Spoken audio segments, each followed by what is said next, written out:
So perhaps you are retired or you are retiring in the next several years. Congratulations. The question for many folks becomes, well, Dave, I've worked the past 30 or 40 years in this accumulation stage of life. How do I then turn that money into reliable income that will last me for the rest of my life? It's an important and a great question that we're going to dig into today.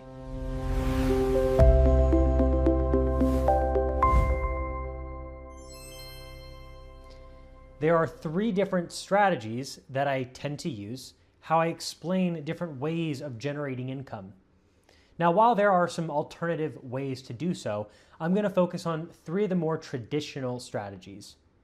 The first one I call surfing, the second one I call cruising, and the third one is your bottomless coffee approach to your retirement income. So let's start with surfing, the fun one. This is for my aggressive investors, those that like to take a little bit more risk. This is a portfolio that is invested heavily into stocks and heavily into growth stocks. Think, 60, 70, 80% stock, 40, 30, 20% defense in bonds. Now, this is a more aggressive portfolio. So while you're surfing, imagine you are hitting the coast every single day, every single week. And most of the time, you're hitting these waves and it makes you feel great. There's nothing better. It feels wonderful. But the risk is those same waves every now and then are going to throw you 20 feet under the water. And it might be a little bit scary.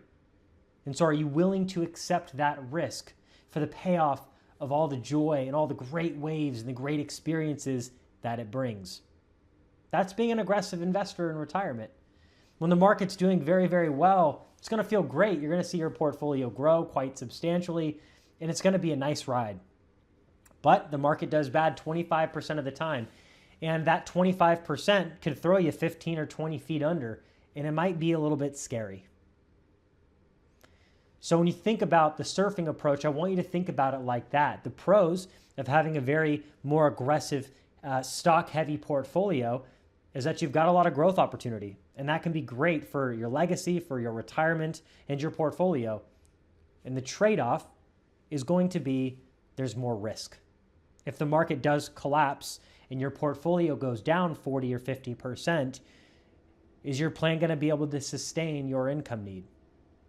Now, lastly, on the surfing approach, the way that you actually generate the income from stocks, because growth stocks don't pay you any income, what you do is you take about 4% per year. That number can change. If you're, in your late 50s versus your late 60s, that number absolutely can change because your life expectancy is very different.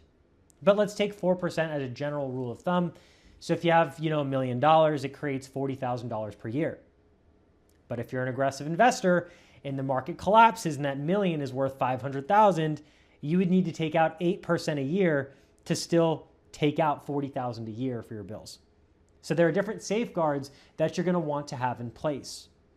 So this is a great strategy for income for my more aggressive investors that are willing to accept a little bit more volatility.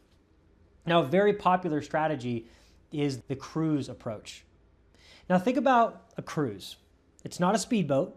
You're not feeling every single wave and getting seasick. It's a really big ship. And that ship can take you all around the world. But it's only going 25 miles an hour.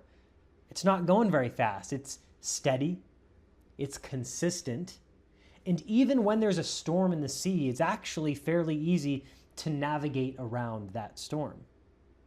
Similarly in the stock market, this approach of cruising uses a blend of different bonds and dividends. So it's more stable, it has stability, it can be more consistent.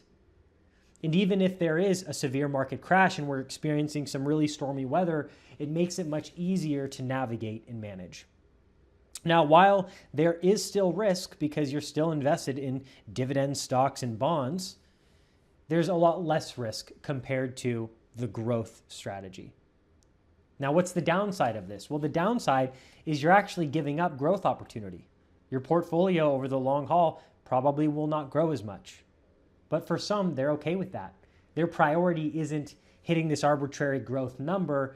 It's about resiliency. It's about safety. It's about consistency to lead them a retirement life that they really want to lead without being too concerned, being able to do it confidently. So that's the cruising approach. And then the third approach is what I like to call the bottomless coffee. So I'm in the DFW Metroplex area, and one of the breakfast places people eat here all the time is First Watch. So let's just say you and I are going to First Watch for breakfast and we're both having coffee. And we know that every 15 minutes, that waitress or that waiter is going to come in and fill up our coffee. Every 15 minutes. How concerned are you with running out of coffee? Probably not really concerned, right? Because you know if your coffee gets stale, if it gets cold, if you want to share it, you drink it all, you know in 15 minutes that the waiter or the waitress is going to come and fill it back up. That is what the bottomless coffee approach is to creating retirement income. You effectively create your own pension. Some people have a pension from the government or a private company. Others self-fund their own pension through a sort of annuity. Now, typically, it's going to be a fixed indexed annuity. There are many, many different types, and that's a whole different conversation.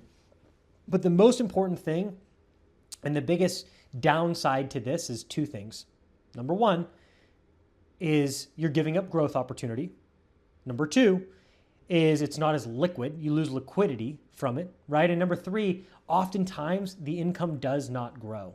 So one important little tidbit on this strategy is if you use something like this to create your own pension, it needs to have a cost of living adjustment. It needs to grow with inflation.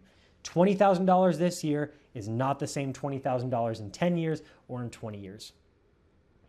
However, the flip side, the pros of this strategy, there was a retirement study done by the Retirement Institute where they surveyed over, I think, 50,000 individuals 55 and over. And what they found was those that had strong pensionized income, meaning guaranteed income, spent almost 2 times as much as their counterparts that had just as much money in retirement, who didn't have guaranteed income.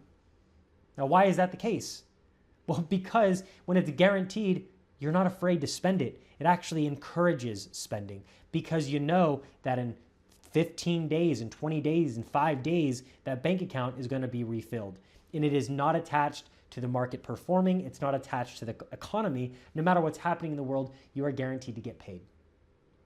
So the bottomless coffee approach, this is for my more conservative investors. This is for my retirees that really appreciate the guarantees, that want to fund their own pension. The downsides of it, again, are less liquid, right? You can't call Social Security and say, hey, I need a $50,000 bonus, or you can't call the government for your pension and ask for a $25,000 check. It doesn't work like that, right? So this specific strategy is more of a set it, forget it, and let it pay you income for the rest of your life. So now the question is, which one of these is the best strategy? Should you surf? Should you cruise? Should you use the bottomless coffee approach? Now, for some people, it really might be as simple as picking one and calling it a day. And for others, it might not be that simple. It might be a mixture or a blend of the three. Perhaps you use the bottomless coffee for your essential bills. If the economy collapses, your bills don't go away. So making sure you have enough guaranteed income to cover the essentials, that could be a good idea. Perhaps you then use the cruise analogy for discretionary spending. You want the consistent income. You don't want to take all the risk. So you use a blend of bonds and dividends to create additional income for your discretionary spending. And perhaps you use the surfing approach to protect your income from inflation. So each year you can really make sure that your income is growing year in and year out, either keeping up with or even exceeding inflation. But I will end with this. One strategy is absolutely not better than the other strategy. And sometimes it could be a blend of strategies. But the most important thing isn't picking the strategy that sounds the best. It's about picking the strategy that supports your plan, and it's a strategy that you're actually going to stick with.